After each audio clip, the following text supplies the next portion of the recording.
about these fiddles around with the number of people who can work for the crossbenchers. Now, I love it because it sends Tiffany Teals crazy, but if it results in the people you need to pass things through the upper house saying, I'm not going to vote for anything, why would you do this out of the gate? Well, look, firstly, to the substance of it, I think it's outrageous, the bleating we're hearing from the crossbench. The fact that they would think they should have 8 people, speaking as a taxpayer, bugger off, you mob. And then what it reveals about them and their attitude, and you were sort of touching on that before in your editorial, how damn self-important, entitled they feel. You know, get on, it's about what you do. You know, work harder. 4 staff is a lot of staff. As Premier of Queensland and as a state MP, I had 2 electorate staff. Yes, I had my staff as Premier, but I was the Premier. But my MPs, my backbench, they didn't have 8 members of staff. So I think that's outrageous. But as to what the PM's up to, I mean, look, he isn't stupid.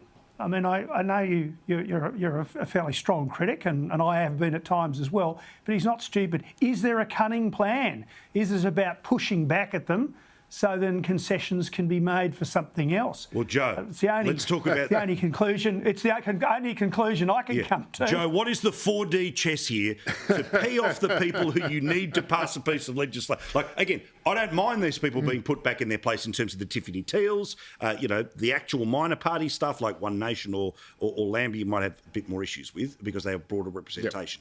Yep. But what is the 4D chess here when David Pocock's not even in there? You need his vote to get anything done, and he's already thrown the toys out of the cot. Firstly, I've just got one thing to say about Albo cutting the Teals staff in half. Told you he was awesome. Secondly, I'll tell you his position. He just looks at it and goes, this is bollocks. How do you get 8 staff in North Sydney, in leafy North Sydney, and then next door in Bennelong, where you're actually almost running a risk of getting into the Western Sydney, the real suburbs, and you only get 4? That's bollocks. And I tell you what, there's no 4D chess here. It just is what it seems. If the Teals and the other crossbenchers want to get up and say, we're going to block all legislation because we don't get enough entitlements, great. I've got a giant front page A3 blank front page of the Daily Telegraph, and let's just plaster that on it.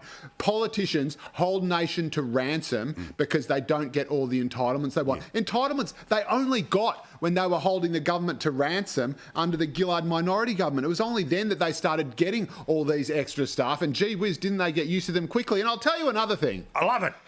If you reckon that you can't possibly pass legislation without 8 staff because you can't read a bill yourself, maybe you shouldn't be in Parliament.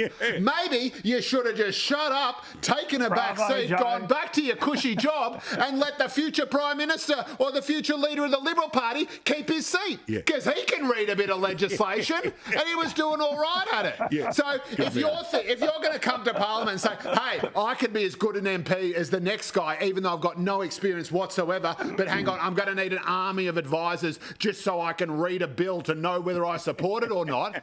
Well, maybe you're in the wrong building. Great point.